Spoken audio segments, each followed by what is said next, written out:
தமிழகத்தில் பெய்த கனமழையால் பெருமளவு வெள்ளநீர் வீணாக கடலில் சென்றுள்ளது. இதனால் கடல் பரப்பில் எத்தகைய மாற்றங்கள் என்பது குறித்த ஒரு சிறப்பு தொகுப்பை இப்போது பார்க்கலாம். சென்னையில் அண்மையில் பெய்த பெருமழையால் ஏற்பட்ட வெள்ளம் அடையாறு, கூவம் உள்ளிட்ட ஆறுகள் வழியாக சென்று கடலில் கலந்தது. சுமார் 50 TMC தண்ணீர் கடலில் சென்று கலந்ததாக கூறப்படும் நிலையில் கழிவு நீர் ஓடிக்கொண்டிருந்த வழித்தடத்தை சுத்தம் செய்துள்ளது இந்த வெள்ள நீர். அதனால் தற்போது அடையாறு மற்றும் கூவம் ஆற்றில் தண்ணீர் சுத்தமாக காணப்படுவது மட்டுமல்லாமல் பறவைகளை கூட பார்க்க முடிகிறது. கடலுக்கு செல்லும் வழியில் நிலத்தடி நீரின் அளவையும் தரத்தையும் இந்த வெள்ளம் உயர்த்தியுள்ளது.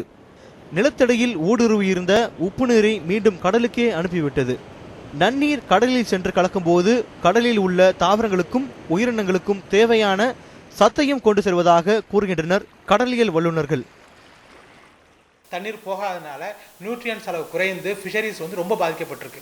அது கடந்த பல ஆண்டுகள் நடந்திருக்கு. ஆனால் இந்த வெள்ளத்தினால நம்மளுக்கு என்ன ஆச்சுன்னா, முதல்ல இருந்த ஆர்கானிக் வேஸ்ட் அது கழுவப்பட்டு அதிகமாக நியூட்ரியன்ஸ் கடல் போய் சேர்ந்ததுனால கடலில் உயிரினங்களுக்கு நல்ல உணவு ஏற்பட்டிருக்கு. இப்போ இந்த அளவிற்கு அதிகமான தண்ணீர் கடலில் சென்று சேருவதற்கு முகத்துவாரம் பெரிதாக இருக்க வேண்டும். தற்போது ஏற்பட்ட வெள்ளப்பெருக்கு முகத்துவாரத்தையும் பெரிதாக திறந்துவிட்டுள்ளது. அதனால் எவ்விதமான பிரச்சனையுமின்றி கடலை பெருவெள்ளம் சென்றடைந்துள்ளது.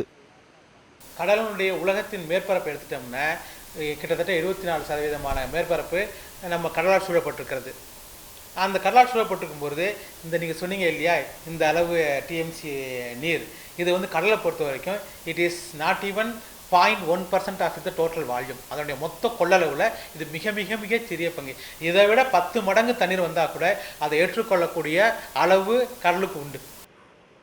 கடலில் வெள்ளம் கலக்கும்போது வீடுகளிலிருந்து அடித்து வந்த குப்பைகளையும் கொண்டு சென்றது. ஆனால் பெரும்பாலான மிதக்கும் குப்பைகளை அலைகள் மூலமாக வெளியே தள்ளியது கடல். கனமான சில பொருட்கள் மட்டுமே ஆழ்கடல் சென்று சேர்ந்துள்ளது. இந்த வெள்ளம் கடலில் எந்தவிதமான மாற்றத்தையும் ஏற்படுத்தவில்லை என கடலியல் வல்லுநர்கள் தெரிவிக்கின்றனர். வழக்கத்திற்கு மாறாக கனமழை பெய்து ஊரில் வெள்ளம் ஏற்பட்ட போதும் பல உயிர்களை வாங்கியது.